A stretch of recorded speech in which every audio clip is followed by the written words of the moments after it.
அனைத்துலக உயிரோடை தமிழ் ILC தமிழ் உயிரோடை தமிழில் அன்பர்களே அரசியல் களம் நிகழ்ச்சியில் நாங்கள் இன்று தமிழ் பொது வேட்பாளர் பாவண்ணா அரியநேத்திரன் அவர்களை சந்திக்கின்றோம்.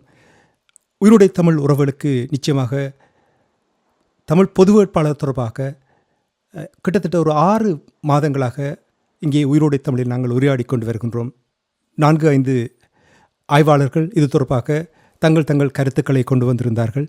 இந்த பொது வேட்பாளருடைய நிலைமை தொடர்பாக, அதனுடைய முக்கியத்துவம் தொடர்பாக, நாம் ஒரு தனி இனமாக வாழ வேண்டுமென்றால் எங்களுடைய நடத்தை அதே மாதிரியாக இருக்க வேண்டும் என்ற விடயங்கள் எல்லாம் இங்கே பேசப்பட்டது. பாவண்ணா அரியநேத்திரன் அவர்கள் இந்த பொது வேட்பாளராக தெரிவு செய்யப்பட்ட போது பலரும் உங்களுடைய மகிழ்ச்சியை தெரிவித்திருந்தீர்கள் என்றால், தமிழ் மக்களுடைய வேணுவா தாயகம் தேசியம் தன்னாட்சி அந்த குறிக்கோளின் பால் அவருடைய காத்திரமான செயல்பாடுகள் கடந்த காலங்களில் அவருடைய சிந்தனைகள் தொடர்பாக நீங்கள் இங்கே ஏற்கனவே எங்களுடைய உறவுகள் உங்களுடைய கருத்துக்களை பகிர்ந்திருந்தீர்கள். இன்று இங்கே எங்களோடு இணைந்திருக்கின்றார் அரியநேத்திரன் அவர்கள். ஐயா, உயிரோடை தமிழ் அன்பர்கள் சார்பாக உங்களுக்கு வணக்கத்தை தெரிவிக்கின்றேன். வணக்கம். பாருங்கள். வணக்கம். முதலில் பொது வேட்பாளர் தொடர்பாக, இந்த பொது சபை உருவாக்கப்பட்டது தொடர்பாக புலம்பெயர்ந்து வாழுகின்ற நாடுகளில் மிக மகிழ்ச்சியாக இருக்கிறார்கள். என்றால் ஒரு ஆக்கப்பூர்வமாக 15 ஆண்டுகளுக்கு பின்னர் முதல் தடவையாக தமிழர் தரப்பில் இவ்வாறான ஒரு செயல்பாடு வடக்கு கிழக்கிலிருந்து நடைபெறுகின்ற என்ற செய்தியை கேட்டது மகிழ்ச்சி அடைகிறார்கள். முதலில் உங்களை இந்த பொது வேட்பாளராக நிறுத்தும் பொழுது ஏதாவது தயக்கம் இருந்ததா? உங்களுக்கு இந்த பொது வேட்பாளராக நீங்கள் களம் இறங்குவதில் ஏதாவது தயக்கம் இருந்ததா? இல்லை, எனக்கு தயக்கம் என்பது எனக்கு இல்லை. ஆனால் இந்த 6 மாதமாக இவர்கள் எடுத்த முயற்சியை நானும் அவதானித்து கொண்டிருந்தேன்.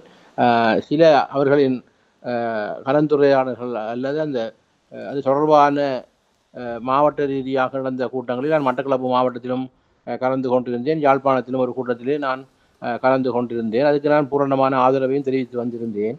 என்ன காரணம் என்றால், உண்மையிலே கடந்த 8 ஜனாதிபதிகளை நாங்கள் 1982ஆம் ஆண்டு தொடக்கம் இதுவரை 2019 வரை நாங்கள் கண்டிருக்கின்றோம், அல்லது ஆதரித்திருக்கின்றோம், அல்லது எதிர்த்திருக்கின்றோம். ஆனால் தெரிவு செய்யப்பட்ட ஜனாதிபதிகளுடன் எங்கள் தமிழ் தலைமைகள் பல சுற்று பேச்சுவார்த்தைகளை நடாத்தி இருக்கின்றார்கள்.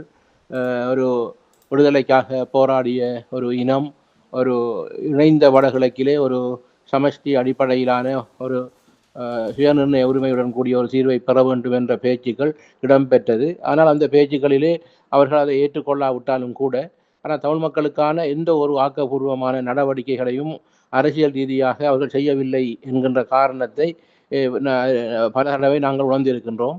அதன் ஒரு வெளிப்பாடாக இந்த 9வது ஜனாதிபதி தேர்தலிலே ஒரு தமிழ் பொது வேட்பாளரை இறக்க வேண்டும், அதனூடாக தமிழ் மக்கள் செறிந்து வாக்களித்து ஒரு செய்தியை சர்வதேசத்துக்கும் இலங்கை அரசாங்கத்துக்கும் அயல்நாடாக இருக்கக்கூடிய எமது பாரத நாட்டுக்கும் காட்ட வேண்டும் என்ற அடிப்படையில் தான் அவர்கள் அந்த திட்டங்களை வகுத்திருந்தார்கள்.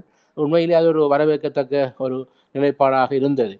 அவ்வாறு இருக்கின்ற போது இந்த 6 மாதங்களுக்கு பிற்பட்ட காலங்களில் அவர்கள் அந்த யாரை வேட்பாளராக நிறுத்த வேண்டும் என்ற ஒரு நடவடிக்கை மட்டக்களப்பு எல்லா கூட்டங்களிலும் அவர் கிழக்கு மாகாணத்திலிருந்து நிறுத்தப்பட வேண்டும் என்ற விடயங்களை அவர்கள் பகிரங்கமாக மேடைகளில் பேசி வந்தார்கள். நான் மட்டக்களப்பிலே பேசுகின்ற போது அதை நான் கூறியிருந்தேன். அதை கிழக்கு வடக்கு என்பதல்ல, பொருத்தமான வேட்பாளர் யாராக இருந்தாலும் அதை நிறுத்தி நாங்கள் ஒரு செய்தியை கொடுக்கலாம் என்ற கருத்தை நான் அந்த இதிலே பதிவு செய்திருந்தேன். ஆனால் அதில் கூடியவர்கள் இல்லை, அது கிழக்கில் வர வேண்டும் என்ற ஒரு விடயத்தை கூறியிருந்தார்கள். இருந்தாலும் கூட தொடர்ச்சியாக அவர்கள் அந்த 6 மாதம் 5 மாதம் 4 மாதம் 3 மாதம் என்று இழுபட்ட நிலையில் இறுதியாக நான் நினைக்கின்றேன் 4 மாதம் 5 மாதங்களுக்கு பிறகுதான் அந்த வேட்பாளர் யார் என்பது தொடர்பாக அவர்களே பல பட்டியலை தயாரித்திருந்தார்கள். அதில் ஏறக்குறை 80ஆக இருந்து பிறகு 46ஆக வந்து பிறகு 20ஆக வந்து அவ்வாறு அது வந்து கொண்டிருந்தது. அதில் பல முன்மொழிவுகள் பல பிரமுகர்கள் கொடுத்திருந்தார்கள். அதில் நானும் கொடுத்திருந்தேன். எனது பேரை கொடுக்கவில்லை, நான் பொருத்தமான அவர்கள் என்று சில பேரை நான் அதிலே பதிவு செய்திருந்தேன். எனது பேரை அவர்களும் அதிலே வச்சு பதிவு செய்திருந்தார்கள். இறுதியாக ஒரு வாரத்துக்கு முன்பு 3-4 இருந்த 2 பேராக மாறியிருந்தது. அதில் நான் தான் எங்கள் தவராச சட்டத்தரணி ஐயா அவர்களை முன்மொழிந்திருந்தேன். எங்கள் மாமனிதர் ரவிராஜின் துணைவியாரின் பெயரை நான் தான் முன்மொழிந்திருந்தேன், அவர்கள் பொருத்தமானவர்கள் என்ற பெயரை. ஆனால் இறுதியாக பிறகு சில காரணங்கள் என்று நாங்கள் கூறுகின்ற போது, உண்மையிலே இந்த தேர்தல் ஜனாதிபதி தேர்தல் முறைமை, அதாவது ஒரு ஜனாதிபதி தேர்தலில் வேட்பாளராக போட்டியிடுவதற்காக இலங்கை அரசாங்கத்தினால் வகுக்கப்பட்ட சட்ட நியதிக்கு ஏற்ப ஒரு பொதுவாக ஒருவர் போட்டியிடுவதாக இருந்தால் அது ஒரு அங்கீகரிக்கப்பட்ட அரசியல் கட்சி ஊடாக போட்டியிட வேண்டும் என்ற ஒரு நியதி இருக்கின்றது. அல்லது சுயேட்சையாக போட்டியிட வேண்டுமாக இருந்தால் இப்பொழுது இருக்கின்ற பாராளுமன்ற உறுப்பினராக இருக்கலாம், அல்லது முன்னாள் பாராளுமன்ற உறுப்பினராக இருக்கலாம், அல்லது ஒரு கட்சியின் அங்கீகரிக்கப்பட்ட தலைவராக இருக்கலாம் என்ற விதி இருக்கின்றது. இதன் அடிப்படையில் தான் தவராச ஐயா அவர்கள் ஒரு அரசியல் கட்சியின் ஊடாக போட்டியிடுவதற்கான சில சிக்கல்கள் ஏற்படுவது நிமித்தமாக அதிலே தவிக்கப்பட்டு இறுதியாக என்னை அவர்கள் கேட்டிருந்தார்கள். இறுதியாக கேட்கின்ற போதும் கூட நான் தவராச ஐயாவுடன் எனக்கும் தவராச ஐயாவுக்கும் நீண்ட நாள் நட்பு இருக்கின்றது, எனது பல வழக்குகளை அவர் கையாண்டு இருக்கின்றார் என்ற அனுப்பில் அவரிடமும் அந்த அனுமதியை பெற்றுவிட்டுத்தான் நான் இந்த இதிலே நான் விரும்பி அதிலே அவர்களின் விருப்பத்துக்கு இணங்க நான் இதிலே இப்பொழுது வேட்பாளராக நியமிக்கப்பட்டிருக்கிறேன். மிக்க மகிழ்ச்சி. ஜனாதிபதி சட்டத்தரணி KV தவராசா அவர்களும் கூட ஒரு காத்திரமாக தமிழ் மக்கள் தொடர்பாக சிந்தித்து செயல்படும் ஒரு மனிதராக நான் பார்க்கிறேன், சிறந்த ஒரு அரசியல்வாதியாக நான் பார்க்கிறேன். ஐயா, பொது வேட்பாளரை தெரிவு செய்த விடயங்கள் எல்லாம் எல்லோரும் நாங்கள் அறிந்துவிட்டோம். மிகவும் மகிழ்ச்சி இந்த ஒரு முயற்சி எடுத்திருக்கின்றது. இந்த பொது வேட்பாளரினூடாக என்னத்தை சாதிக்கலாம் என்று நீங்கள் என்ற பல கருத்துக்கள், சில அதிகமானவர்கள் கிட்டத்தட்ட 70% மேற்பட்ட மக்கள் மண்ணிலும் சரி புலத்திலும் சரி இதை வரவேற்கிறார்கள். ஆனால் சிலர் இதை எதிர்ப்பதாகவும் எதிர்கருத்து கூறுவதாகவும் இருக்கின்ற இந்த நேரத்தில் இந்த தமிழ் பொது வேட்பாளரினூடாக நீங்கள் என்னத்தை சாதிக்கலாம் என்று நீங்கள் கருதுகிறீர்கள்? இதில் என்னத்தை சாதிக்கலாம் என்பது இதில் இப்போ ஒரு ஜனாதிபதியாக ஒரு வேட்பாளராக போட்டியிட்டால் போட்டியிடுகிறவரெல்லாம் ஜனாதிபதியாக வர வேண்டும் என்பதுதான் எல்லோரும் விருப்பமாக இருக்கின்றது. அதுக்காக தான் போட்டியிடுகின்றார்கள். ஆனால் இங்கு இந்த தமிழ் தேசிய பொது கட்டமைப்பின் நோக்கம் என்னவென்றால், நாங்கள் கடந்த காலங்களிலே ஜனாதிபதிகளாக தெரிவு செய்யப்பட்டு ஏமாற்றப்பட்டு விட்டோம். அதில் 2009 மே 18க்கு முந்தைய கதைகளை நாங்கள் விட்டாலும் கூட முள்ளிவாய்க்கால் மௌனத்துக்கு பிற்பட்ட காலப்பகுதியில் இந்த 15 வருடங்களில் நாங்கள் 3 ஜனாதிபதிகளை கண்டிருக்கின்றோம், ஆதரித்திருக்கின்றோம். நாங்கள் ஆதரித்தவர்கள் தோற்கடிக்கப்பட்டிருக்கின்றார்கள். ஒரு தடவை 2015ஆம் ஆண்டு மாத்திரம் நாங்கள் ஆதரித்தவர் வெற்றியேற்றிருக்கின்றார், மைத்ரிபால சிறிசேனா அவர்கள். ஆனால் இந்த 3 ஜனாதிபதிகள் தோற்கடிக்கப்பட்டாலும் அல்லது வெற்றியிட்டப்பட்டாலும் கூட அவர்கள் கூட இந்த விடயங்களை எதுவுமே செய்யவில்லை என்கின்ற ஒரு பார்வை இருக்கின்றது. அதைவிட இன்னொன்று இருக்கின்றது என்னவென்றால், இந்த 2009 மே 18க்கு பிற்பட்ட காலப்பகுதியில் தமிழ் தேசிய தலைமை சிதறி இருக்கின்றது, அல்லது பரந்திருக்கின்றது, அல்லது கூடியிருக்கின்றது. இப்போ ஏற்கனவே நாங்கள் ஒற்றை கதிரையில் ஒரு தலைவரை பார்த்து நாங்கள் இப்பொழுது 10-15 கதிரைகளில் தலைவர்களை பார்க்கின்றோம். அது ஜனநாயகத்தின் வளர்ச்சி என்றும் கூறலாம், அல்லது அதை நாங்கள் ஒரு தீர்மானமாக எடுக்கக்கூடிய ஒரு குறைபாடு என்று கூட கூறலாம். ஆகவே இவ்வாறான நிலையில் இந்த தேர்தலில் நாங்கள் முக்கிய நோக்கமாக அவர்களில் நாங்கள் பார்க்கப்படுகின்றது என்னவென்றால், ஏமாற்றப்பட்ட ஜனாதிபதிகளை நாங்கள் இனி ஆதரிக்க முடியாது என்பது ஒரு விடயம். இரண்டாவது விடயம், இந்த 15 வருடங்களாக நாங்கள் சிதறி இருக்கின்ற தமிழ் தேசியத்தை ஒருமித்து ஒரு கிடையின் கீழ் கொண்டு வர முடியாமல் நாங்கள் சென்று இருக்கின்றோம். அதை இந்த ஒற்றுமையின் நிமித்தமாக இந்த தேர்தல் மூலமாக வெளிக்காட்டலாமா என்கின்ற ஒரு விடயம் இருக்கின்றது. குறிப்பாக இந்த 15 வருடங்களில் நாங்கள் பார்க்கின்ற போது சர்வதேச இராஜதந்திரிகள் ஊடாக பேச்சுவார்த்தைக்கு செல்கின்ற கட்சிகள் அல்லது தலைமைகள் யாராக இருந்தாலும் அவர்கள் விரல் நீட்டுகின்ற விடயம் என்னவென்றால், நீங்கள் ஒரு குரலில் ஒரு கோரிக்கையை வையுங்கள். பல கட்சிகள் பல கோரிக்கைகளை வைக்கின்ற போது அதை நாங்கள் செவிமடுப்ப முடியாமல் அல்லது அதுக்கான ஒரு பரிகாரம் அடைய முடியாமல் இருக்கின்றது என்று திரும்பி எங்களிடம் விரல் நீட்டுகின்றார்கள். இதே விரலைத்தான் இப்பொழுது இருக்கின்ற ஜனாதிபதி அவர்கள் கூட அண்மையிலே இந்த ஜனாதிபதி தேர்தலுக்கு நான் நினைக்கிறேன் 2 மாதங்களுக்கு முன்பு கூட கூறியிருந்தார், நீங்கள் எல்லோரும் சேர்ந்து ஒரு விடயத்தை கூறுங்கள், நான் அதை பரிசீலிக்கிறேன், அது செய்வதை இழுத்து எங்களை ஒற்றுமை இல்லாதவர்களாக அவர்களும் காட்டுகின்றார்கள். ஆக இந்த விடயங்களை எல்லாம் கருத்தில் கொண்டுதான் இந்த தமிழ் தேசிய பொது கட்டமைப்பின் நோக்கமாக இருக்கின்றது என்னவென்றால், ஒன்று ஜனாதிபதிகள் ஏமாற்றி அரசியல் தீர்வு தரவில்லை என்பதற்காக அவர்களுக்காக நாங்களாக இருக்கின்றோம், தமிழர்கள் ஒற்றுமையாக இருக்கின்றோம், தமிழர்கள் இன்னும் அந்த அரசியல் தீர்வை நோக்கி இருக்கின்றார்கள், ஒரு சுயநிர்ணய உரிமைக்காக இன்னும் தேவை இருக்கின்றது என்பதை காட்டுவது என்பது ஒரு விடயம். இரண்டாவது விடயம், இந்த சிதறி இருக்கின்ற எங்கள் தமிழ் தேசிய பரப்பில் இருக்கக்கூடிய அரசியல் கட்சிகளை ஒன்றிணைத்து ஒரு குடையின் கீழ் கொண்டு வர வேண்டும் என்பது ஒரு விடயம்.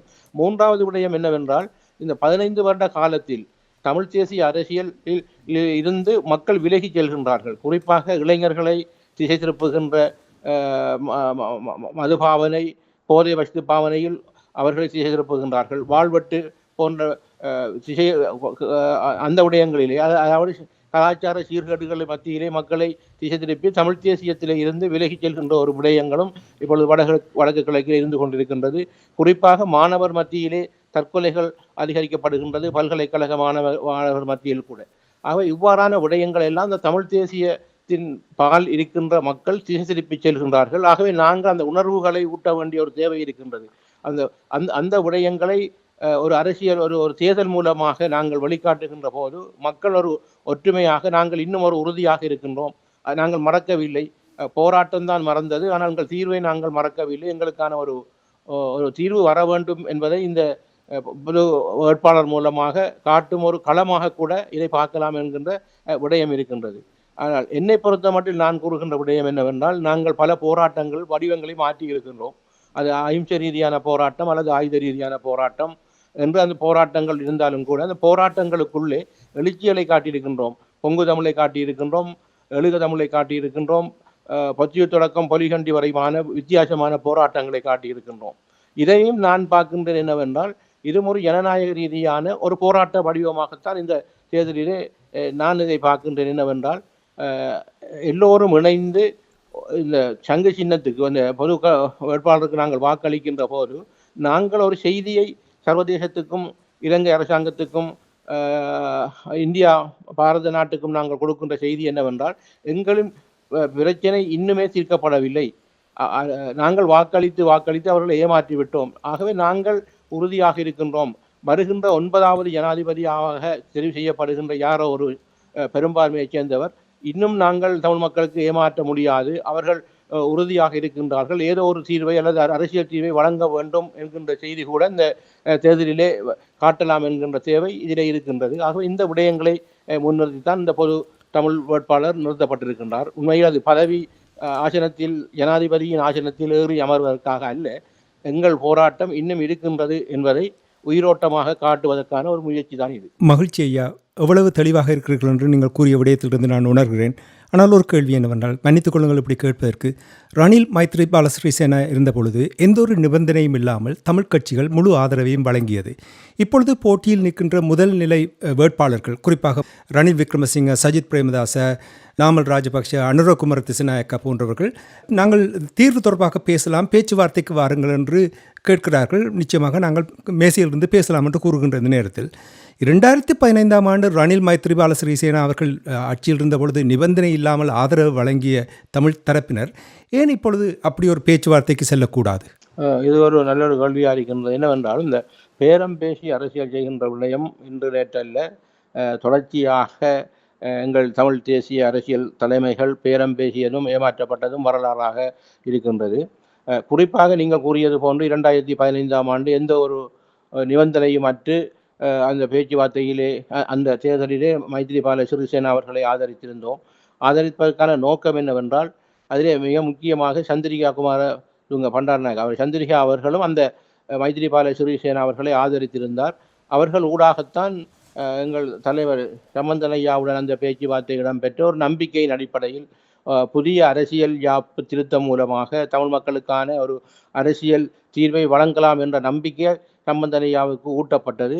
அதன் மூலமாகத்தான் அதிலே அவர்கள் நாங்கள் தமிழ் தேசிய கூட்டமைப்பு அதில் இணைந்து இணக்கப்பாட்டு அரசியலுக்கு சென்றிருந்தது. உண்மையில் தமிழ் தேசிய கூட்டமைப்பு எதிர்க்கட்சி தலைவராக இருந்தாலும் கூட எதிர்க்கட்சியாக இருந்து ஒரு இணக்கப்பாட்டுக்கு சென்றமைக்கான மூல காரணம் என்னவென்றால், உண்மையில் அந்த புதிய அரசியல் யாப்பை மாற்றப்பட வேண்டும் என்று. ஆனால் அதுக்கான முயற்சி எடுக்கப்பட்டு அதிலே பல திருத்தங்கள் கொண்டு வரப்பட்டது. அது சமஷ்டி என்ற சொல் மாற்றப்பட்டது, எக்கராட்சி என்று சொல்லப்பட்டது. எக்கராட்சியத்துக்குள் சமஷ்டி இருப்பதாக அவர் பாராளுமன்ற சுமந்திரன் அவர்கள் வியாக்கியானம் சொல்லப்பட்டது. இதெல்லாம் நடந்தது. ஆனால் அந்த வெட்டி குறைத்து அதில் எஞ்சிய விடயத்தை கூட பாராளுமன்றத்தில் நிறைவேற்றுவதற்கான தீகரி குறிப்பிடப்பட்ட போது தன்னிச்சையாக மைத்ரிபால சிறிசேனா அவர்கள் பாராளுமன்றத்தை கலைத்து அவரின் போர் முகத்தை, இனவாத முகத்தை காட்டியிருந்தார். இது வரலாறு. ஆனால் என்ன விடயம் என்றால், இந்த இணக்கப்பாட்டு அரசியலுக்கு சென்று அல்லது அவர்களை நம்பி ஏமாந்தாலும் கூட ரணில் விக்ரமசிங்கே அவர்கள் அதிலே பிரதமராக இருந்தார்.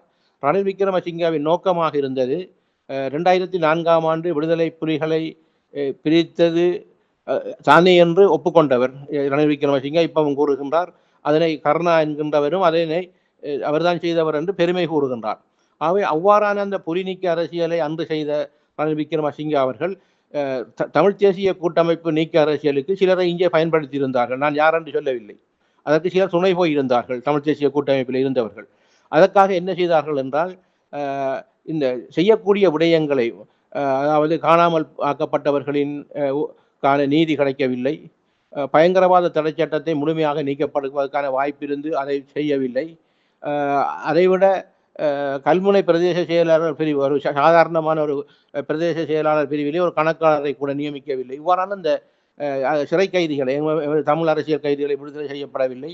எங்கள் மயிலத்தமடு மாதவனை, மேச்சத்தரையை ஒரு வர்த்தமானி பிரேசுரன் செய்வதற்கு கூட செய்யவில்லை. இவ்வாறான இந்த பொது விடயங்களை செய்யாமல் மிக மிஞ்சிய நிதிகளை, அதாவது கோடிக்கணக்கிலே நிதிகளை இவர்கள் மூலமாக ஒதுக்கீடு செய்து அவர்களுக்கான வேலை வாய்ப்புகளை கொடுத்து, சலுகைகளை கொடுத்து எங்கள் தமிழ் தேசிய கூட்டமைப்பு பாராளுமன்ற உறுப்பினர்களை அந்த பக்கமாக, அந்த அபிவிருத்தி பக்கமாக திசை திருப்பி இருந்தார்.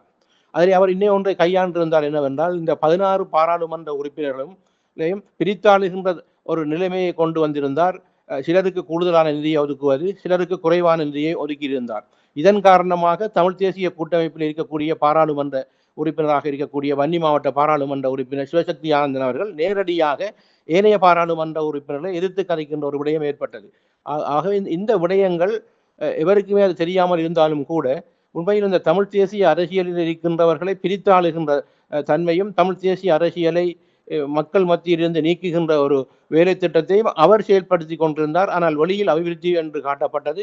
அதே நேரத்தில் மக்களிடம் கூறப்பட்டது, நம்பிக்கை ஊட்டப்பட்டது, அரசியல் தீர்வு இன்று வரும், தீபாவளிக்கு வரும், பொங்கலுக்கு வரும், சித்திரைக்கு வரும் என்று எங்கள் சம்பந்தன் ஐயா அவர்கள் தொடர்ச்சியாக மக்களிடம் கூறியிருந்தார். நான் சம்பந்தன் ஐயாவை இதிலே குறை கூறவில்லை. சம்பந்தன் ஐயாவை நம்பிக்கை ஊட்ட வைத்தவர் ரணில் விக்ரமசிங்காவும் மைத்திரிபால சிறிசேனாவும். அந்த நம்பிக்கையின் அடிப்படையில் ஒரு தலைவருக்கு நம்பிக்கை ஊட்டக்கூடிய தைரியம் இருக்க வேண்டும் என்பதற்காக அவர் மக்களிடம் அதை கூறியிருந்தார். இதே வார்த்தையை அவர் சுதந்திரன் அவர்கள் அரசியல் தீர்வு கிடைக்காவிட்டால் தான் பதவியிலே இருந்து அரசியலிருந்து ஒதுங்குவதாக அவர் கூறியிருந்தார். அவர் இந்த நம்பிக்கையில் மக்கள் மத்தியிலே ஒரு ஒரு ஒரு எதிர்பார்ப்பு இருந்தது, அரசியல் தீர்வு வரும் என்ற நம்பிக்கை. ஆனால் இறுதியாக அதிலே தோற்றவர்கள் தமிழ் தேசிய கூட்டமைப்பு, வென்றவர் ரணில் விக்ரமசிங்க. உண்மையிலே அதிலே நாங்கள் அடைந்த பலன் என்னவென்றால், தமிழ் தேசிய 16 பாராளுமன்ற உறுப்பினர்களை 10ஆக குறைத்த பெருமை இந்த ரணில் விக்ரமசிங்க அவர்களுக்கு தான் சாரும். ஆகவே இந்த விடயங்கள் தான்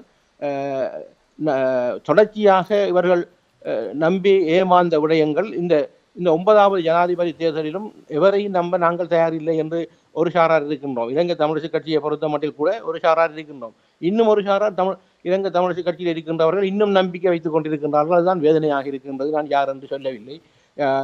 அதை தருவார் இதை தருவார் என்று கூறி இன்னும் ஒரு யாரை ஆதரிப்பது என்ற ஒரு முடிவு கூட எங்கள் கட்சியில் எடுக்க முடியாத ஒரு துர்ப்பாக்கிய நிலை இருந்து கொண்டிருக்கின்றது. இதுதான் உண்மை. தமிழ் பொது வேட்பாளரை நிறுத்துவது கோமாளி கூத்து என்று சுமந்திரன் அவர்கள் சொன்னது, சாணக்கியன் அவர்கள் ஒட்டுமொத்த தமிழினத்தையும் புதைகுழிக்குள் புதைப்பதாக பார்க்கப்படுவதாக தெற்கிலங்கைக்கு விசுவாசமான சுமந்திரன், சாணக்கியன் போன்றவர்களுடைய இந்த கருத்து, இவர்கள் தமிழ் மக்களுடைய உண்மையான உணர்வு, அவர்களுடைய தியாகம், அவருடைய அபிலாஷைகளை புரிந்துதான் இவ்வாறான கருத்தை சொல்லுகிறார்களா, அல்லது தமிழ் மக்களுடைய உண்மை நிலையை, அவர்களுடைய தியாக நிலையை, அவர்களுடைய வேணுவாவை புரியாமல் தான் இந்த கருத்தை கூறியிருக்கிறார்களா?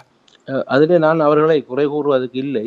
அதில் என்னவென்றால், தமிழ் தேசியம் என்பது உடல், பொருள், ஆவி, மண், வாழ்கின்ற நிலம், வாழ்கின்ற பிரதேசம், சுற்றுவட்டம், அவ்வாறானவுடன் ஒப்பீட்டளவில் இருப்பதுதான் தமிழ் தேசிய அரசியல். ஆனால் நீங்கள் கூறுகின்ற இந்த நான் இருவரையும் நான் அவ்வாறு பார்க்கவில்லை. ஏனென்றால் அவர்களை அவ்வாறான நிலங்களில் வாழாமல் இன்னொரு சிங்கள தேசியத்துக்குள் இருந்து உள்வாங்கப்படுகின்ற போது அது அவ்வாறாத்தான் அவர்கள் கதைப்பார்கள். அதை நான் பெரிதாக எடுப்பதற்கு இல்லை. ஆனால் அதில் ஒன்றை நாங்கள் பார்க்க வேண்டியிருக்கின்றது என்னவென்றால், இதொரு கோமாளித்தனம் அல்லது கோமாளித்தனம் என்று மட்டும் கூறவில்லை, இன்னும் பல வார்த்தை பிரயோகங்களை எனக்கு எதிராக துரோகி என்று கூட பட்டம் சூட்டியிருக்கிறார்கள், மடையன் என்று கூட சொல்லியிருக்கிறார்கள். நான் எல்லாம் எனக்கு அதில் சிரிப்புத்தான் வந்தது தவிர அதில் வேறு விடயம் அதை தோற்கடிப்பேன் என்ற வசனங்களும் சொல்லப்படுகின்றது. உண்மையில் இதில் தோற்கடிக்கப்பட வேண்டிய விடயமோ அல்லது இதில் துரோகத்தனமோ நான் செய்யவில்லை. உண்மையிலே நானோ அல்லது இந்த பொது கட்டமைப்பில் இருக்கின்றவர்கள் செய்யவில்லை. தந்தை செல்வா அவர்கள் 1949 டிசம்பர் மாதம் 18ஆம் தேதி என்ன கொள்கைக்காக கட்சி ஆரம்பித்தாரோ அதே கொள்கையின் அடிப்படையில் தான் இந்த பொது வேட்பாளராக நானும் நிறுத்தப்பட்டிருக்கின்றேன். அதில் எந்த ஒரு மாற்று கருத்தும் இல்லை. அதே கட்சியில் இருந்து கொண்டு இவ்வாறான ஒரு நிலை வந்து அந்த தமிழ் தேசியத்தை உயிரோட்டமாக கொண்டு செல்ல வேண்டும் என்ற ஒரு முயற்சியை எடுக்கின்ற போது அதை துரோகமாக சொல்கின்றார்கள் என்றால், துரோகமாக சொல்கின்றவர்கள் யார் என்பதை தமிழ் மக்கள் தான் தீர்மானிக்க வேண்டும். அதை நான் சொல்வதற்கு மேலதிகமாக நான் அதை கூறவில்லை. இல்லை, நான் அதை கேட்டதுக்கு காரணம் என்னவென்றால், நாம் குறிப்பிடும் வேட்பாளர்களே எம்மக்கள் வாக்களிப்பார்கள் என்று ஆணித்தனமாக கூறுவதை நினைத்தவுடன் நான் யோசித்தேன், சில வழிகளில் தமிழ் மக்களுடைய உணர்வை அவர்கள் புரிந்து விட்டாரோ என்று சின்ன ஒரு உணர்வு வந்தது. அதனால் தான் அந்த கேள்வியை கேட்டேன். சரி, அவற்றை நாங்கள் இப்பொழுது ஒரு பக்கத்தில் விட்டுவிட்டு, இப்போ உங்களுடைய பிரச்சார கூட்டம் ஆரம்பித்திருக்கிறது, வெள்ளிக்கிழமை ஆரம்பித்திருக்கின்றது, பொலிகண்டியில் ஆரம்பித்திருக்கின்றது, 8 மாகாணங்களுக்கு செல்ல போகின்றீர்கள் என்ற தகவலை அறியக்கூடியதாக இருக்கின்றது. இந்த பிரச்சார கூட்டம் தொடர்பாக எவ்வாறு மக்கள் எவ்வளவு தூரம் இதை புரிந்திருக்கிறார்கள், நீங்கள் என்ன இங்கே சாதிக்க பார்க்கிறீர்கள் என்ற விடயங்களையும் புரிந்திருக்கிறார்கள் என்ற விடயங்களை கூறுங்கள். இந்த பிரச்சார கூட்டம் தொடர்பாகவும் எங்களுடைய உறவுகளுக்கு கூறுங்கள்.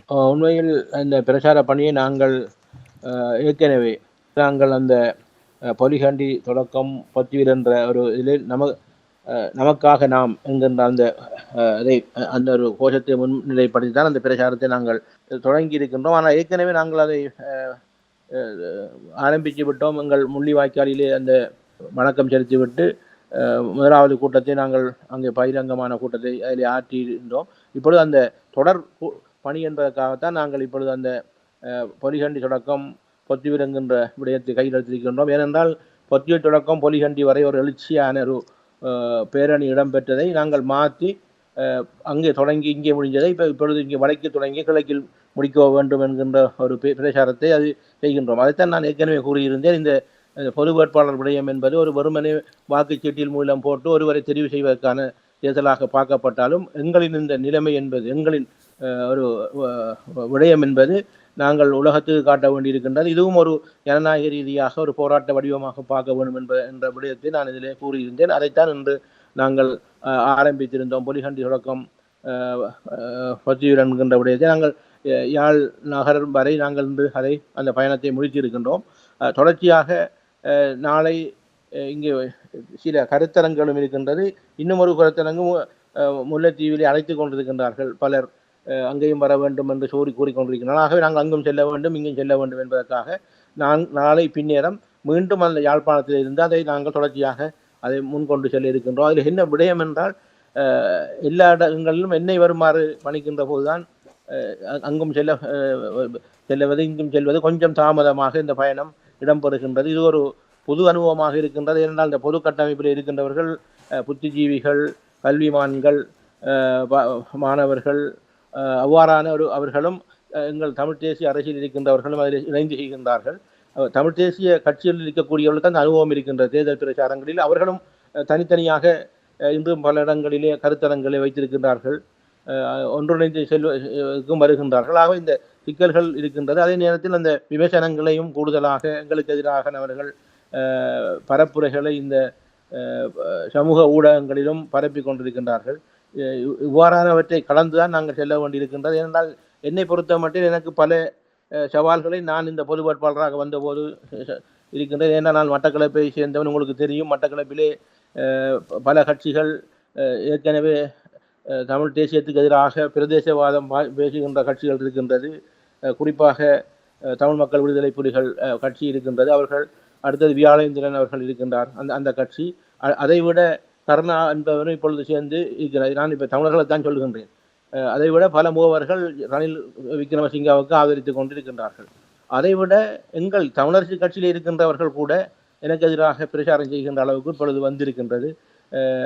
அது ஒரு வேதனையான விடயமாக இருக்கின்றது. ஏனென்றால் இன்னும் ஒரு முடிவு கூட எடுக்காத நிலையில் என்னை இலக்கு வைத்து மட்டக்களப்பில் இருக்கக்கூடிய சிலர் அவ்வாறு செய்கின்றார்கள். ஆகவே இந்த விடயங்களை நாங்கள் முறியடித்து கொண்டு செல்ல வேண்டிய ஒரு தேவை இருக்கின்றது. தொடங்கிவிட்டோம்.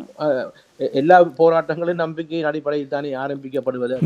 அவர்கள் நம்பிக்கையின் அடிப்படையில் தான் அகிம்சை போராட்டத்தை ஆரம்பித்தார். தலைவர் பிரபாகரன் அவர்கள் நம்பிக்கையின் அடிப்படையில் தான் ஆயுத போராட்டத்தை ஆரம்பித்தார். ஆகவே இந்த நம்பிக்கை என்பதுதான் முதலாவது நாங்கள் எடுத்திருக்கின்றோம். மக்கள் நிச்சயமாக இந்த விடயங்களை புரிந்து கொள்ள வேண்டும். இப்பொழுது நாங்கள் நாம் நமக்காக நாம் என்கின்ற விடயத்தை ஏன் எடுத்தோம் என்றால், ஏன் அந்த கோஷத்தை அதில் முன்வைத்து செல்கின்றோம் என்றால், நமக்காக நமக்கு நாமளே வாக்களிப்பது, நமக்கு நாமளே பிரச்சாரம் செய்வது என்ற விடயத்தை தான் நாங்கள் முன்னிலைப்படுத்தோம்.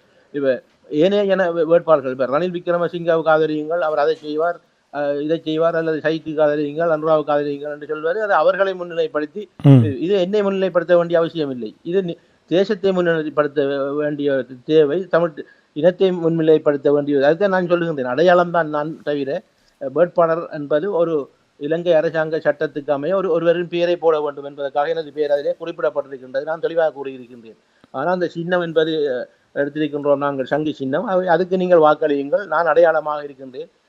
தொடர்ச்சியாக வாக்களிக்கின்ற போது அதில் வருகின்ற விடயம் என்பது, அதில் மக்களின் வாக்களிப்பு மூலம் கொடுக்கின்ற செய்தி தான் 22ஆம் தேதி, செப்டம்பர் 22ஆம் தேதி ஒரு தாக்கத்தை, ஒரு ஒரு ஒரு மகிழ்ச்சியை எங்கள் வடகிழக்கு மக்களுக்கு ஏற்படுத்தும். அதே நேரத்தில் சர்வதேசத்துக்கும் மற்றவர்களுக்கும் ஒரு செய்தியை சொல்லும். என்னவென்றால், அவர்கள் ஆயுத ரீதியாக, அಹಿಂசை ரீதியாக போராடி இப்பொழுது இராஜதந்திர ரீதியான செயல்பாட்டிலே செய்து கொண்டிருக்கின்றார்கள். ஆனால் இன்னும் மக்கள் உறுதியாக இருக்கின்றார்கள். அதிலே பலர் கூறுகின்ற விடயம் என்னவென்றால், முள்ளிவாய்க்காலிலே போர் மௌனித்ததற்கு பிற்பாடு மக்கள் இனி அரசியல் எதையும் விரும்பவில்லை, தாங்கள் அபிவிருத்தியும் சலுகைகளுக்கு பின்னால் தான் சோரம் போகின்றார்கள் என்பதைத்தான் பலர் காட்டுகின்றார்கள்.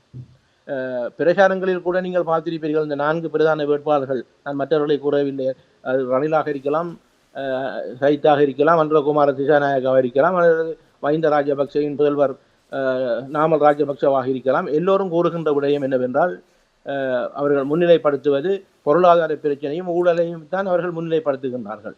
எதையும் அவர்கள் எவருமே இனப்பிரச்சனை ஒன்று இருக்கின்றது, அதுக்கு தீர்க்கப்பட வேண்டும் என்ற விடயத்தை எந்த இடத்திலும் கூறவில்லை. அந்த இனப்பிரச்சனையை தீர்க்காமல் அந்த நாடு சுழற்சி நிலை அடையும் என்று நீங்கள் நம்புகிறீர்களா?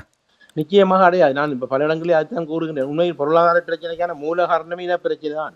இனப்பிரச்சனைக்காக தீர்த்திருந்தால் பொருளாதார பிரச்சனை மீட்சி வந்திருக்கும். இப்பொழுது இவர் கூறுகின்றார், ரணில் விக்ரமசிங்க ஒரு பொருளாதாரத்தை மீட்பனாக காட்டப்படுகிறார்.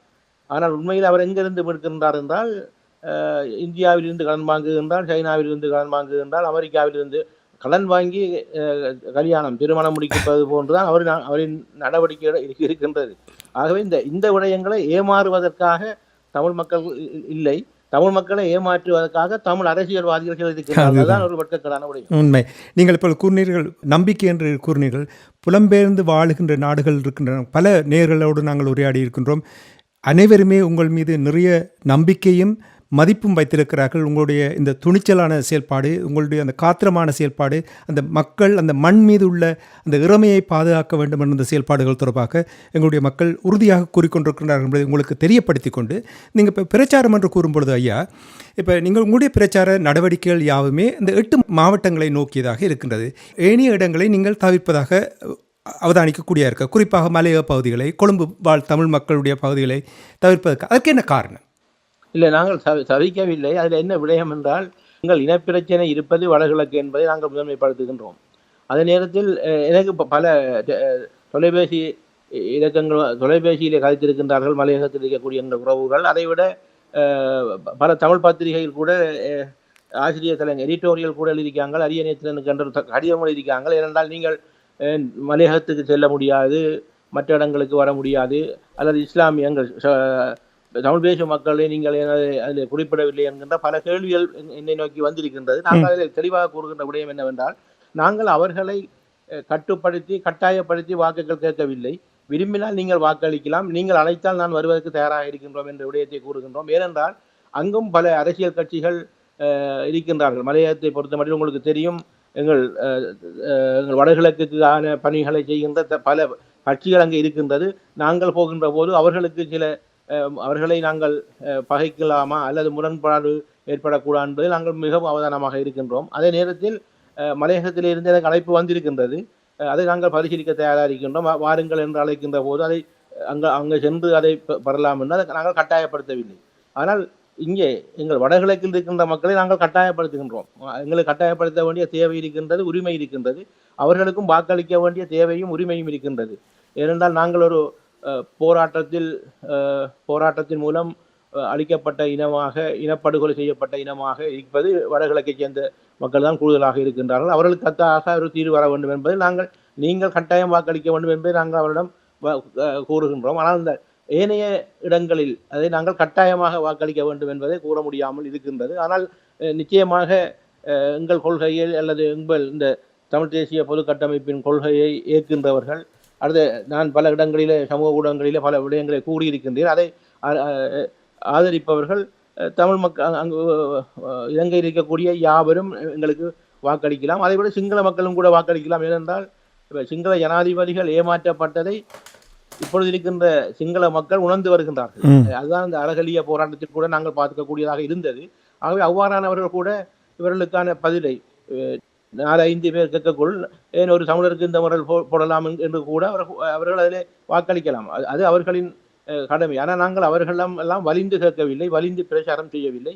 அவர்கள் ஆதரவு தந்தால் அதை நாங்கள் மனப்பூர்வமாக ஏற்க இருக்கின்றோம். முஸ்லிம் மக்கள் தமிழ் பொது வேட்பாளருக்கு வாக்களிக்க வேண்டும் என்று நீங்கள் நம்புகிறீர்களா? நிச்சயமாக நாங்கள் இப்ப முஸ்லிம் அரசியல்வாதிகளை பொறுத்த மட்டில் அவர்கள் கொஞ்சம் அதை வெறுத்து அவர்களும் பல செய்திகளை பல பிரதான வேட்பாளர்களுக்கு பின்னால் ஒவ்வொரு அணிகளும் ஒவ்வொரு கட்சிகளும் இருந்து கொண்டிருக்கின்றார்கள். அவர்களும் கூட ஒருமித்து ஒரு ஜனாதிபதி வேட்பாளரை ஆதரிப்பதாக இல்லை. ஒவ்வொரு கட்சியும் ஒவ்வொரு நிலைப்பாட்டு தான் இருக்கின்றார்கள். எங்களை பொறுத்த மட்டில் வடகிழக்கு இருக்கக்கூடிய தமிழ் பேசும் மக்களுக்கு எதிராகத்தான் எங்கள் தமிழ் தேசிய அரசியலே சென்றிருந்தது. அது தந்தை செல்வாவாக இருக்கலாம், அதுக்கு பிறகு வந்த போராட்டங்களாக இருக்கலாம். எல்லா விடயங்களிலும் இணைந்த வடகிழக்கில் இஸ்லாமிய மக்களும் தமிழ் மக்களும் ஒன்றிணைந்து வாழ வேண்டும் என்பதில் தான் அந்த போராட்டங்கள் எல்லாம் இடம்பெற்றது. அவர்களும் ஒன்றை உணர வேண்டும் என்னவென்றால், தமிழ் மக்களும் இஸ்லாமிய மக்களும் இணைந்து வாழ்கின்ற போதுதான் முஸ்லிம் மக்களுக்கு ஒரு பலமாக இருக்கும். அது அவர்கள் உணர வேண்டும். ஆனால் மக்கள் உணர்ந்தாலும் அரசியல்வாதிகள் உணர்வதாக எனக்கு தெரியவில்லை. ஆனால் அவர்களும் நிச்சயமாக வாக்களிக்க வேண்டும் என்ற விடயத்தை நாங்கள் கூறுகின்றோம். அவர்களிடமும் நாங்கள் கட்டாயப்படுத்தி நீங்கள் வாக்களிக்க வேண்டும் என்ற விடயத்தை கூறவில்லை. விரும்பினால் அவர்களும் வாக்களிப்பார்களாக இருந்தால் அதை நாங்கள் மனப்பூர்வமாக ஏற்பதற்கு தயாராக இருக்கின்றோம். நீங்கள் இப்போ கூறினீர்கள், அறகலைய போராட்டத்தினூடாக சிங்கள மக்கள் தங்களுடைய கசப்பை, அதாவது தங்களுடைய அரசியல் தலைவர்கள் மீது நம்பிக்கை இல்லை என்றதை வெளிப்படுத்தினார்கள் என்று நீங்கள் கூறினீர்கள். அதுதான் உண்மையும். இனி சமீபத்தில் இந்த அரசு தலைவருக்கான தேர்தலின் அந்த பிரச்சாரங்களின் பொழுது அங்கே மக்கள் ராஜபக்ஷாக்களை நம்ப முடியாது, ரணில் விக்ரமசிங்காவை நம்ப முடியாது என்று வீதியில் நின்று போராடுகின்ற இந்த நேரத்தில் தமிழ் பொது வேட்பாளர் ஒருவர் இங்கே களமிறங்கி இருக்கிறார் என்று தெற்கிலங்கையில் சிங்கள மக்கள் மத்தியில் இது எவ்வளவு தூரம் சென்றிருக்கின்றது? அப்படி சென்றிருந்தால் அவர்கள் சிங்கள மக்களும் வாக்களிப்பதற்கான வாய்ப்புகள் இருக்கிறதா? இல்லை, என்னை பொறுத்த மட்டும் சென்றிருக்கின்றது. ஏனென்றால் பல சிங்கள பத்திரிகைகளில், ஆங்கில பத்திரிகை, தமிழ் பத்திரிகை, சமூக ஊடகங்களில் எல்லாம், தொலைக்காட்சிகள், எல்லா இடங்களிலும் எனது பெயர் பிரபலியப்பட்டு கொண்டிருக்கின்றது. அதில் குறிப்பாக இப்பொழுது 7ஆம் தேதி அந்த கண்காணிப்பு அமைப்பு, பெப்ரல் அமைப்பு ஒன்று அந்த 6 வேட்பாளர்களை ஒரு விவாதம் ஒன்று வர சொல்லி பகிரங்க விவாதத்துக்கு அழைப்பு. அதிலே எங்கள் தமிழ் பொது வேட்பாளராக என்னையும் அதிலே அழைக்கப்பட்டதாக நான் செய்தியில் பார்க்கின்றேன். இன்னும் கடிதம் வரவில்லை. வந்தால் நான் செல்வதற்கு தயாராக இருக்கின்றேன். அதில் மாற்று கருத்து இல்லை. ஆனால் அவ்வாறு அந்த முதன்மைப்படுத்துகின்ற போது ஒரு தமிழ் பொது வேட்பாளர் இதுவரையில் எங்கள் சிவாஜிலிங்க அண்ணன் அவர்கள் கேட்ட ஒரு 2 தடவை அது அவ்வாறான ஒரு இடம் அவருக்கு கிடைக்கவில்லை. அதுபோன்று எங்கள் 1982ஆம் ஆண்டு எங்கள் குமார் பொன்னம்பலம் ஐயா அவர்கள் கேட்டிருந்தார். 1,76,000 வாக்குகளை அவர் பெற்றிருந்தார். சிவாஜிலிங்க அண்ணன் ஒரு தரம் 12,600 வாக்குகளையும் அடுத்த தேர்தலில் 10,000 என்று நினைக்கின்றேன் எடுத்திருந்தார். ஆனால் அவர்கள் தமிழ் பேராக இருந்தாலும் தனி வேட்பாளர்களாகத்தான் போட்டியிட்டு அவர்கள் அதிலே தனி முயற்சியால் அதில் வெற்றி பெற்றிருந்தார்கள். ஆனால் இந்த விடயம் என்னவென்றால், பெரிதாக பார்க்கப்படுவதற்கான காரணம், ஒரு நாட்டில் ஒரு நீண்ட வரலாற்றை கொண்ட வடகிழக்கு, இணைந்த வடகிழக்கில் ஒரு தாயகமாக ஒரு ஆட்சி செய்த தமிழ் மன்னர்களால் ஆட்சி செய்யப்பட்ட ஒரு நிலப்பரப்பில் இருந்து ஒரு இலங்கை ஜனாதிபதி தேர்தலிலே ஒன்றிணைந்த வடகிழக்கில் இருந்து ஒருவர் போட்டியிடுகின்றார் என்பது ஒரு பெரிய விடயமாக பார்க்கப்படுகின்றது. அதற்காகத்தான் இப்பொழுது நான் நினைக்கின்றேன், இப்பொழுது நான் இன்று செய்தியை பார்த்தேன், காலையிலே செய்தியை பார்த்தேன். ரணில் விக்ரமசிங்கே அவர்கள் இந்த பொது கட்டமைப்பு பிரதிநிதிகளை நேரடியாக சந்திப்பதற்காக கடிதம் ஒன்றையும் அனுப்பியிருப்பதாக ஒரு செய்தியை பார்த்திருந்தேன். ஒரு ஊடகத்திலே அந்த செய்தி வந்திருந்தது. நான் இன்னும் அந்த பொது கட்டமைப்பு பிரமுகர்களை நான் இன்று சந்திக்கவில்லை. அது அவர்கள் அந்த கடிதம் கிடைத்ததான் தெரியவில்லை. ஆகவே அவர்களின் தாக்கம் என்பது, இப்பொழுது இந்த ஒரு தமிழ் பொது வேட்பாளரின் தாக்கம் என்பது அவர்களுக்கு ஒரு ஒரு அச்சத்தை ஏற்படுத்தி இருக்கின்றது என்பது உண்மையாக இருக்கின்றது. ஏனென்றால் தங்களுக்கு வருகின்ற தீர்மானிக்கின்ற சக்தியாக தமிழர்களின் வாக்கு சிதறிவிட்டால் தங்கள் வெற்றி பெற முடியாதா என்கின்ற ஒரு ஏக்கம் அவர்கள் மத்தியில் இருக்கின்றது. அதுக்காக கூடுதலான பிரயாச்சித்தமும் கூடுதலான நிதியையும் வடகிழக்கில் இருக்கின்ற முகவர்கள் மூலமாக ஒதுக்குகின்ற நிலைமையும் நாங்கள் காணக்கூடியதாக இருக்கின்றது. பண பரிமாற்றங்கள், மதுபான போத்தல்கள், உங்களுக்கு தெரியும், இவ்வாறான விடயங்கள் எல்லாம் எதிர்வரும் காலங்களிலே கூடுதலாக அள்ளி வீசுவார்கள். அதற்கு துணை போகின்றவர்களும் இருக்கின்றார்கள். ஆனால் நாங்கள் கூறுகின்ற விடயம் என்னவென்றால், அந்த விடயங்கள் அவர்கள் செய்தாலும் கூட நீங்கள் உணர்வு என்று வருகின்ற போது தமிழ் மக்கள் கட்டாயமாக நாங்கள் அதை மனதில் நிறுத்தி எங்கள் உரிமைக்கான ஒரு தேவை இருக்கின்றது. இன்னும் போராட்டங்கள் முடிவிட்டாலும் போராட்டங்களின் வடிவங்கள் மாறி இருக்கின்றது என்பதை காட்ட வேண்டும் என்ற விடயத்தை நாங்கள் கூறி வருகின்றோம். பொறுத்திருந்து பார்ப்போம் என்ன நடக்குது. நிதானமாக சிந்தித்து செயல்படுகிறீர்கள் என்று நீங்கள் கூறுவதை வைத்து நான் உணர்கிறேன். நாங்கள் நிகழ்ச்சி என்றது கொண்டு வருவதற்கு முன்னதாக இன்னும் 2 கேள்விகள் இருக்கின்றது. அதாவது ஸ்ரீதரன் அவர்கள், அவரும் நீண்டகால தமிழ் அரசியல் பரப்பில் பங்களித்து கொண்டு வருகின்றார்.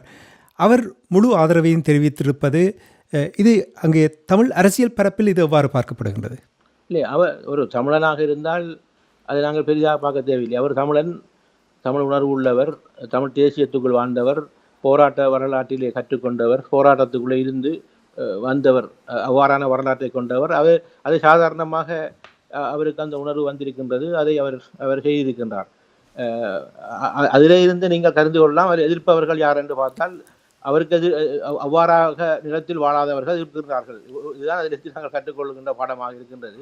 உண்மையில் இலங்கை தமிழரசு கட்சியை பொறுத்த மட்டில் முடிவெடுக்கவில்லை என்பது ஒரு ஒரு ஒரு ஒரு துப்பாக்கிய நிலையாகத்தான் நான் பார்க்கின்றேன். முடிவெடுக்காததுக்கான மூல காரணம் என்னவென்றால், எங்கள் கட்சி அந்த 2024 ஜனவரி 21 இந்த தலைவர் தெரிவுக்கு பிற்பாடு இந்த கட்சியிலே சில குளறுபடிகள், சிதறல்கள், அணிகள் என்று அது பிரிந்து விட்டது.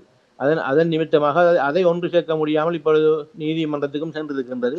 அதில் தான் மூல காரணமாக ஒரு முடிவு எடுக்க முடியாமல் இந்த ஒரு சாரார் கூறுவதை இன்னொரு சாரார், எல்லோரும் அந்த இனப்பற்றுடன் சிந்திப்பவர்களாக இருந்தால் உண்மையில் பொது வேட்பாளர்களை ஆதரிப்பார்கள்.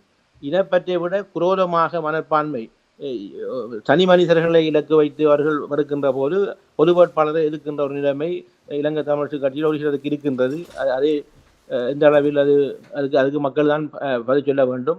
ஆனால் ஸ்ரீதரனை பொறுத்த மட்டில் அவர் அந்த தமிழ் தேசியத்துக்குள் தொடர்ச்சியாக பயணித்தவர் என்ற வகையில் அவர் அதை பகிரங்கமாகவே பல இடங்களிலே கூறியிருக்கின்றார். தான் பொது வேட்பாளர்களை பூரணமான ஆதரவு தருவதாக. எதிர்வருகின்ற 29ஆம் தேதி அவர் அங்கே வருகின்றார், உங்கள் லண்டனுக்கே வருகின்றார் ஏதோ ஒரு நிகழ்வுக்கு. அங்கே கூட நீங்கள் அவரிடம் அதை பற்றி அறியலாம் என்று நினைக்கிறேன். நிச்சயமாக. ஆனால் நான் அந்த கேள்வியை கேட்ட காரணம் என்றால், தமிழ் தேசியத்தில் ஈடுபட்டவர்கள், நெருக்கமாக இருந்தவர்கள் கூட இந்த பொது வேட்பாளரை எதிர்க்கிறார்கள் என்ற கேள்வி கேட்பதற்கு தயங்கினேன். அதனால் தான் இந்த கேள்வியை கேட்டேன். என்றால் எனக்கு புரியவில்லை அவர்களுடைய மனம் எப்படி சிந்திக்கின்றது என்று தெரியவில்லை. சிலர் கூறுகிறார்கள் புறக்கணிப்பதும் ஒரு பொது வேட்பாளருக்கு போடும்போது, நீங்கள் ஆரம்பத்திலே கூறிவிட்டீர்கள், நீங்கள் ஜனாதிபதியாக வரப்போவதில்லை, அரசுத் தலைவராக வரப்போவதில்லை, ஆனால் குறியீடாக நீங்கள் இந்த போட்டியில், இந்த அரசுத் தலைவருக்கான போட்டியில் நிற்கிறீர்கள் என்ற விடயங்களை நீங்கள் கூறினீர்கள். இதை ஏன் புரிந்து கொள்ள முடியவில்லை என்று நான் எத்தனையோ தடவைகள் என்னுடைய சிந்தனை ஓட்டத்தில் அந்த கேள்வியை கேட்டுக்கொண்டு வந்தேன். என்னால் அனுமானத்துக்கு வர முடியாமல் இருக்கின்றது.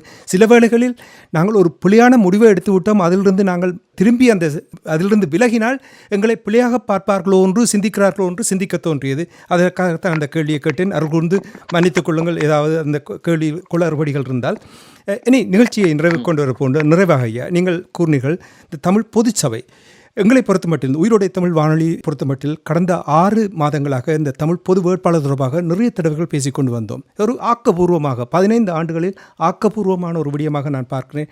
நீங்கள் கூறிய விடயம், உங்களிடம் இருக்கின்ற அந்த நிதானமான ஒரு தெளிவான பார்வை இருக்கின்ற விடயங்களை கேட்கும் பொழுது மிகவும் ஆர்வமாக இருக்கின்றோம்.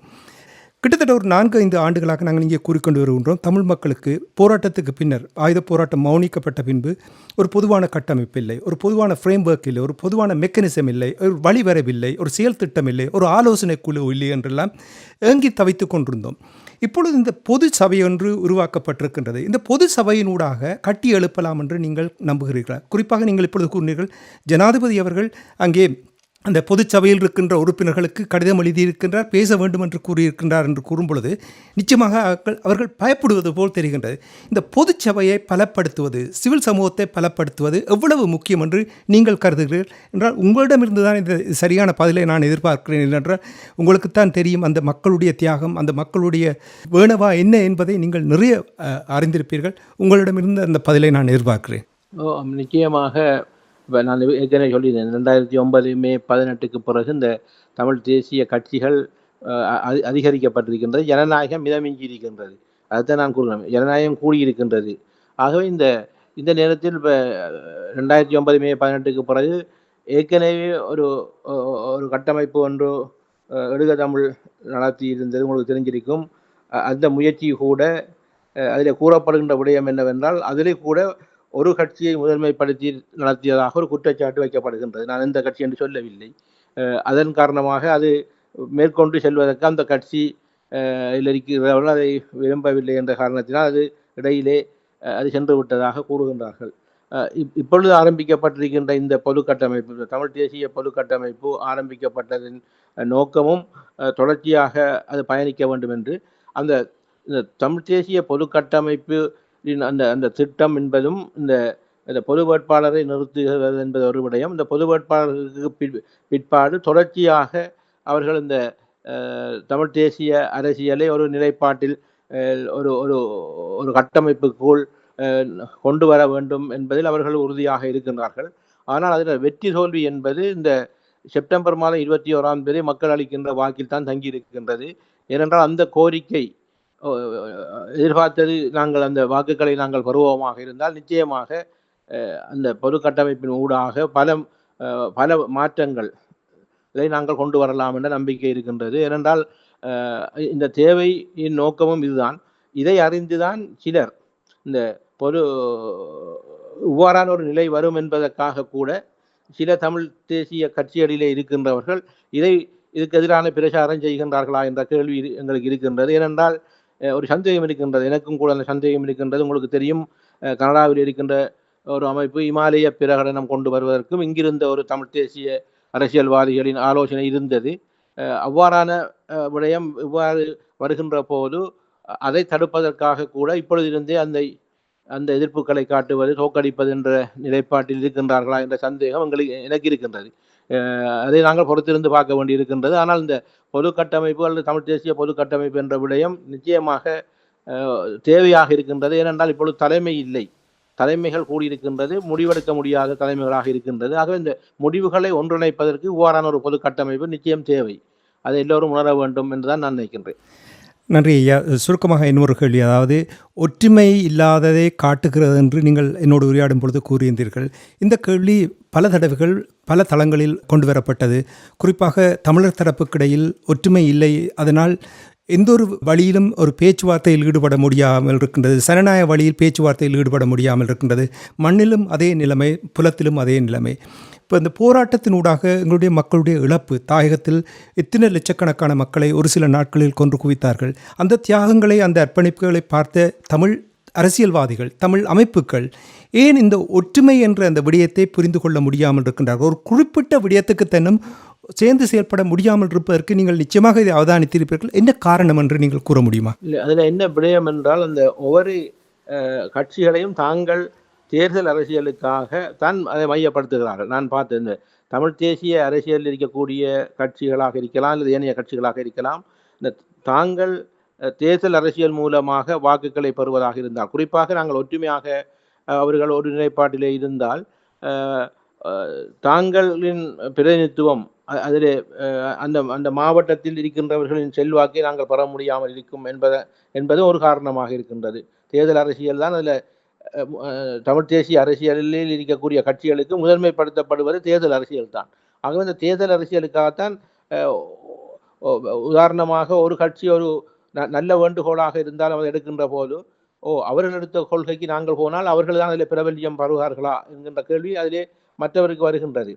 இப்பொழுது நீங்கள் பார்க்கலாம், இப்பொழுது இந்த தேர்தலில் கூட பிரதான கட்சியாகளாக இருக்கக்கூடிய இலங்கை தமிழ் கட்சி எந்த முடிவும் இன்னும் எடுக்கவில்லை. அதை அறிவிப்பதற்கு கூட இன்னும் நாள்பட்டு கொண்டிருக்கின்றது. இன்னொரு கட்சியாக இருக்கக்கூடியது அதை பகிஷ்கரிக்க வேண்டும் என்று கூறுகின்றார்கள். இல்லை, இப்படியான நிலைமைக்கு காரணம் என்ன? அதைத்தான் அறிந்து கொள்ள பார்க்கின்றேன். அதாவது இது ஒரு மிகவும் கடினமான விடயம் இல்லை, ஏன் இதை புரிந்து கொள்ள முடியாமல் இருக்கிறார்கள்? நான் இப்போ கூறுகின்ற காரணம் என்னவென்றால், அதை புரிந்து கொண்டு சென்றால் அவர்கள் எடுத்த முடிவுக்கு நாங்கள் போவதா என்ற குறுகிய மனப்பாங்கு தான் இதுக்கு மூல காரணமாக இருக்கின்றது. அதை விட்டுக் கொடுக்கின்ற மனப்பாங்கு இல்லை என்பது ஒரு காரணம். தாங்கள் பிரபல்யம் அடைந்து விடுவார்களோ என்றால் எங்கள் கட்சி பிரபல்யம் இல்லாமல் போகுமா என்பதும் ஒரு காரணமாக இருக்கின்றது. அதில் பல விடயங்கள் இருந்தாலும் கூட அதுக்கு ஒவ்வொரு வியாக்கியானங்களை மக்கள் மத்தியிலே அதிலே கொடுப்பார்கள். உண்மையில் இந்த பகிஷ்கரிப்பு என்பது நாங்கள் தேர்தலை பகிஷ்கரிக்கின்ற அந்த நிலைமையை அந்த பழக்கத்தை நாங்கள் வடகிழக்கிலே கொண்டு வருவோமாக இருந்தால் எதிர்காலத்தில் கூட ஏனைய தேர்தல்களையும் பகிஷ்கரிக்கின்ற மனநிலைக்கு மக்கள் சென்று விடுவார்கள். அதுதான் உண்மையான காரணம். மட்டக்களப்பிலே நாங்கள் தந்தை செல்வாவின் ஒரு கூட்டம் நடத்துகின்ற போது ஒரு விரிவுரையாளர் அங்கே பேசியிருந்தார். இந்த பகிஷ்கரிக்கின்ற விடயத்தையும் வேணுமாக இருந்தால், தேவையாக இருந்தால் வாக்குச்சாவடிக்கு சென்று வாக்குச்சீட்டிலே அவர்கள் பகிஷ்கரித்து போட்டு வர வேண்டுமே தவிர மக்களை வாக்குச்சீட்டுக்கு போகாமல் சோம்பேறிகளாக மாற்றக்கூடாது. அவ்வாறு மாற்றுவதாக இருந்தால் எங்கள் அடுத்தடுத்த கட்டங்களுக்கு இருக்கின்ற அனைத்து தேர்தலிலும் மக்கள் வாக்குச்சாவடிக்கு செல்லாமல் வாக்களிப்புகின்ற வீதம் ஏனைய இனத்துடன் ஒப்பிடுகின்ற போது குறைந்துவிடும் என்ற ஒரு நல்ல ஒரு கருத்தை அவர் கூறியிருந்தார். உண்மையிலே நான் கூறுகின்ற விடயம் அதைத்தான். பகிஷ்கரியுங்கள் என்று சொன்னால் வீட்டிலே படுத்து கிடந்தால் சரி என்ற மாதிரி தான் சரியோ. ஆகவே அந்த விதமாக இதை மக்களுக்கு நாங்கள் வழிகாட்டுவோமாக இருந்தால் எதிர்காலத்தில் மக்கள் வீதிக்கு கூட வர முடியாத ஒரு நிலை தான் வரும். ஆகவே இந்த நிலைமைகள் இதுதான். இப்போ ஒவ்வொருவருக்கும் ஒவ்வொரு விடயமாக இருக்கின்றது.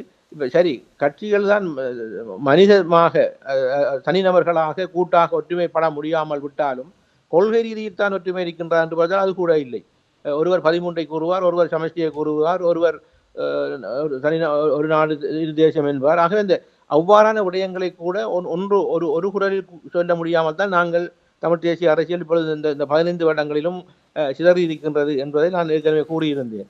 ஆகவே இவைகளை எல்லாம் ஒன்றுபடுத்துவதற்கு இந்த தமிழ் தேசிய பொது கட்டமைப்பு முயற்சி எடுக்கின்றது. அது எந்த வகையில் முன்னேற்றி செல்லுமா அல்லது அது இல்லை ஏனைய இதுகள் போல் கலைஞ்சு விடுமா என்பதை எல்லாம் இந்த 22 மக்களின் தான் இருக்கின்றது. மக்களின் வாக்களிப்பு மூலம் தான் அதுக்கு போய் கொடுக்க வேண்டியிருக்கின்றது. மக்கள் ஒற்றுமையாக வேண்டும் என்று நினைத்தால் வடகிழக்கில் இருக்கின்ற மக்கள் பொது வேட்பாளருக்கு வாக்களிக்கின்ற போது, சங்க சின்னத்துக்கு வாக்களிக்கின்ற போதுதான் அவர்கள் கேள்வி கேட்கலாம். இதுக்காகத்தான் நாங்கள் வாக்களித்தோம், நீங்கள் என்ன செய்யவில்லை என்றதை.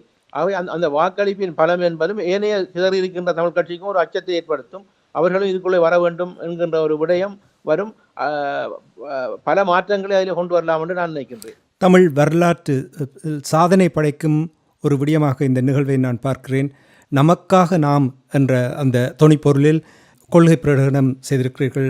தமிழ் பொது வேட்பாளர் திரு பாவண்ணா அரியநேத்திரன் அவர்களே, அன்பர்கள் சார்பாக உங்களுக்கு நன்றியை கூறி இவ்வளவு நேரமும் என்னோடு பொறுமையாக இருந்து என்னுடைய கேள்விகளுக்கு சிறப்பாக ஒரு தெளிவாக பதிலை தந்தமைக்காக அன்பர்கள் சார்பாக நன்றியை கூறுகின்றேன். சங்கே முழங்கு. நன்றி ஐயா, வணக்கம். நன்றி, வணக்கம். நன்றி, வணக்கம்.